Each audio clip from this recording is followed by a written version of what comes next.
And in your book, you offer an alternative, almost a cyclical approach. So, what is your approach that you discuss in your book? In my experience of teaching and mentoring this methodology in my career over the last 2 decades, it's kind of what I alluded to. You learn that things rarely go the way that you thought they were going to go. And I've watched a lot of teams struggle with the first two phases of that traditional approach of sorting and setting things in order. And for a long time, I couldn't really figure out why.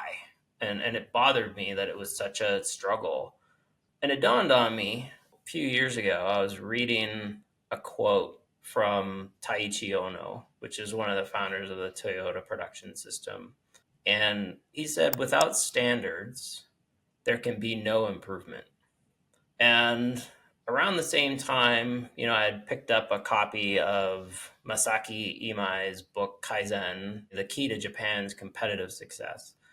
And in that book, he talks a lot about the connection between the improvement cycle, which is the plan, do, check, act or action, and the standardization cycle, which is the standardized do, check, action, also known as like your daily routine, right? So the way those two things interact with each other, you have this daily, day to day grind, basically, if you will, of like this is the work that we do on a day to day basis. And then periodically be like, we actually need to make some changes and improve how we're doing this day to day.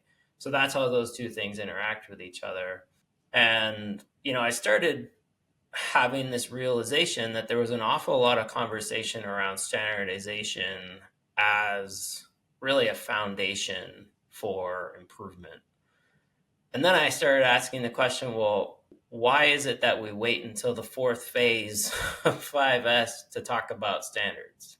And it's kind of got me going down this road of investigating and digging into a little bit more of the context. And I think, kanji is a really fascinating thing to me. I know you and I have talked about this a lot in the past, just in this conversation we've had, where it's just so so much meaning can be found in Mm. just a few strokes of a brush, and that I find very fascinating.